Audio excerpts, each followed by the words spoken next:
अस्सलाम वालेकुम व्यूवर्स, कैसे हैं आप? आई होप कि आप सब ठीक-ठाक होंगे। अल्लाह का शुक्र है हम भी ठीक-ठाक हैं। आज माशाल्लाह से रमज़ान से पहले रमज़ान की तैयारियां चल रही हैं।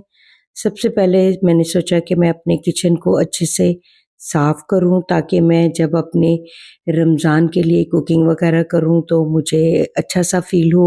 सबसे पहले मैंने अपने किचन को अच्छे से साफ़ किया, जो चीज़ें धोने वाली थी वो धोई और दीवारें वगैरह जो है उनको साफ़ किया, और जो ऑर्गेनाइज़ करने वाली चीज़ें थी उन सबको ऑर्गेनाइज़ किया दोबारा से।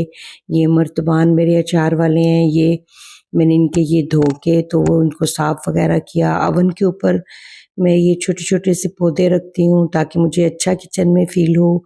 इनको मैंने वॉश करके तो इनको ऐसे रखा, और जनाब ये देखिए मेरा किचन माशाल्लाह कैसे चमक रहा है।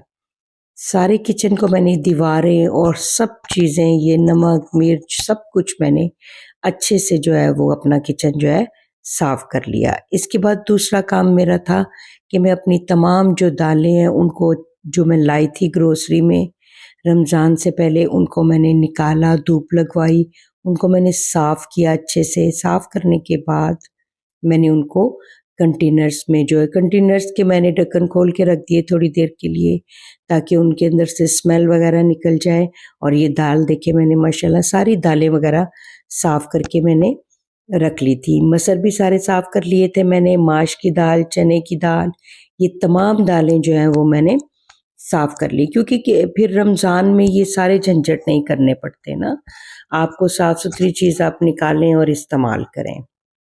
ये माश की दाल भी मैं इसमें कंटेनर के, मैंने आपको बताया मैंने ढक्कन खोल के रखे थे ताकि इनमें से हवा वगैरह निकल जाए। तो अब मैं सारी दालें जो हैं वो कंटेनर्स में डाल दूँगी और इनको फिर कबर्ड में लगा दूँगी। ये देखिए इस तरह से करके मैंने सारी दालें जो हैं इनको मैंने अच्छे से धूप लगवाई है और फिर साफ़ किया है, और फिर थोड़ा-सा अंदर लाके डाइनिंग टेबल पे रख के इनको ठंडा करके फिर मैंने कंटेनर्स में डाल दिया ऐसे करके। तमाम दालें जो हैं वो मैं इसी तरह से कंटेनर्स में डाल दूँगी। ये माश की दाल है, ये देखें, और ये जनाब मैंने सारी दालें, चने, सफ़ेद चने, मसर, काले चने, और इसके साथ ही माश की दाल और चने की दाल, और साथ ही मैंने ये मूँगी मसरों की दाल जो है वो भी, इन सबको मैंने साफ़ करके रख लिया है। अब मैं इसको कबर्ड में लगा दूँगी। कबर्ड वगैरह भी मैंने सारे साफ़ कर लिए थे, और उनमें फिर मैंने सारी चीज़ें ऑर्गेनाइज़ कर दी थी, और ये बस दालें रह गई थी तो वो भी मैं अब सारी इसमें लगा रही हूँ। सामने-सामने रखूँगी, पीछे मैंने मसर, काले चने और सफ़ेद चने वगैरह रखे हैं, और आगे मैंने सारी दालें जो है वो रखी हैं ताकि मुझे निकालने में आसानी हो। मैं अपने सारे कबर्ड्स में चीज़ें ऐसे ही रखती हूँ, और कंटेनर्स भी ऐसे सी थ्रू वाले यूज़ करती हूँ ताकि मुझे सामने से नज़र आए कौन-सी चीज़ जो है वो कहाँ पड़ी है। इस तरह काफ़ी आसानी हो जाती है काम करने में। इसमें भी मसाले वग़ैरह सब चीज़ें रेडी करके मैंने रख दी थी, और माशाल्लाह देखिए कैसे चमक रहे हैं। और यहाँ मैंने, जो रमज़ान का एक सबसे बड़ा काम होता है कि देसी घी आपके पास मौजूद होना चाहिए, क्योंकि रमज़ान में रोटी पे देसी घी लगा के खाने से जो है वो बहुत मज़ा आता है सहरी के टाइम। तो फिर देसी घी में बनी हुई दालें, देसी घी में बना हुआ पराठा या खुश्क रोटी पे लगा हुआ देसी घी जो है वो बहुत ज़बरदस्त रहता है। तो रमज़ान से पहले मैंने देसी घी भी बना के रख लिया था ताकि मुझे पूरा रमज़ान जो है वो देसी घी आसानी से मिलता रहे। अगर आपको देसी घी की रेसिपी पूरी चाहिए तो आप मेरे व्लॉग में जाके देख सकते हैं। तो देसी घी भी मेरा बन चुका था, उसको मैंने डोल में डाल लिया, और उसके बाद मैंने अपनी चटनियों की तैयारियां की। चटनियों में मैं इमली और जो है वो खुमानी की चटनी बना के रखती हूँ चाट के लिए, और शरबत में मैं आलू बुखारा और इमली का शरबत जो है वो बना के रखती हूँ। इसकी रेसिपीज़ भी आपको मेरे पिछले व्लॉग्स में मिल जाएंगी, पिछले रमज़ान के। और ये देखें, दो जो बोतलें हैं वो मैंने चटनी की बनाई हैं, और एक बोतल जो है वो मेरी आलू बुखारे की शरबत की बन गई है। ये चीज़ें भी मेरी रेडी हो गई हैं। इसके बाद मैंने जो शामी कबाब थे वो बनाए थे, चिकन के शामी कबाब बनाए थे।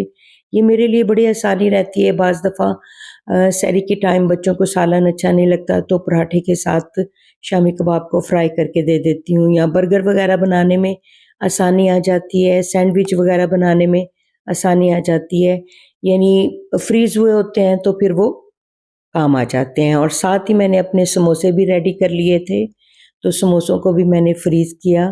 पहले मैंने इनको बना लिया था सबको, फिर मैं इस बड़े से कंटेनर में इसको इस तरह शापर लगा के तो मैं फ्रीज़ करती जाऊँगी, और फिर जैसे-जैसे मुझे ज़रूरत पड़ेगी निकाल लूँगी। साथ ही मैंने ये अदरक, लहसुन और हरी मिर्च की पेस्ट की टुकड़ियाँ भी बना के रख ली थी। इसकी भी रेसिपी आपको मिल जाएगी। ये मेरे काम हो गए। उसके बाद मैंने जो लीमू है उनके लीमू निचोड़ के उनके भी क्यूब्स बना लिए थे। ये मैं 2 जो ट्रे है वो मैंने रेडी किए हैं, और इनके ऊपर ऐसे ढक्कन देके तो इनको ऊपर-नीचे ऐसे करके मैं रख देती हूँ। ये देखिए 2 डब्बे जो हैं वो मेरे तैयार हो चुके हैं, और माशाल्लाह मैं काफ़ी बड़े-बड़े क्यूब्स हैं ये।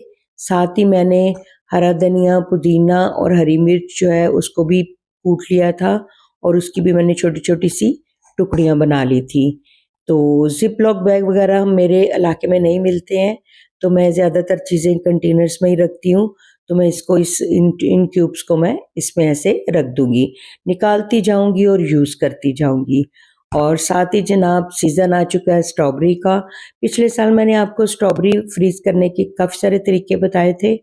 तो ये मैंने स्ट्रॉबेरीज़ जो है कल ला के धो के इनको खुश्क करके फ्रीज़ कर लिया था। अब मैं इस बड़े कंटेनर में इसको रख के इसको भी फ्रीज़र में रख दूँगी, और इसको निकालती जाऊँगी और इस्तेमाल करती जाऊँगी। क्योंकि रमज़ान में रोज़-रोज़ बाज़ार जाके ये सारे झंझट नहीं हो पाते। तो ये सारी चीज़ें जो हैं वो मैंने रमज़ान की तैयारी रमज़ान से पहले कर ली थी। ये मैंने पालक, हरी मिर्चें ये बॉयल करके उसको मैंने रख दिया है। 1 क्यूब निकालूँगी और मैं हांडी में बना लूँगी।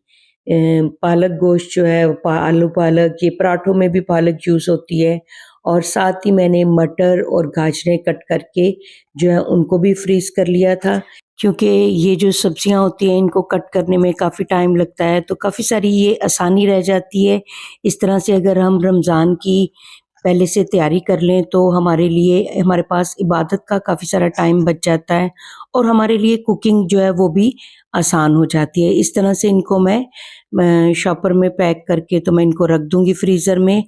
और मेरा ये वीडियो आपको अगर अच्छा लगा हो तो इसे लाइक कीजिए, शेयर कीजिए, मेरे चैनल को सब्सक्राइब कर दीजिए, बेल आइकन के बटन को प्रेस कर दीजिए, और मुझे अपने ढेरों दुआओं में याद रखिए। अल्लाह हाफ़िज़।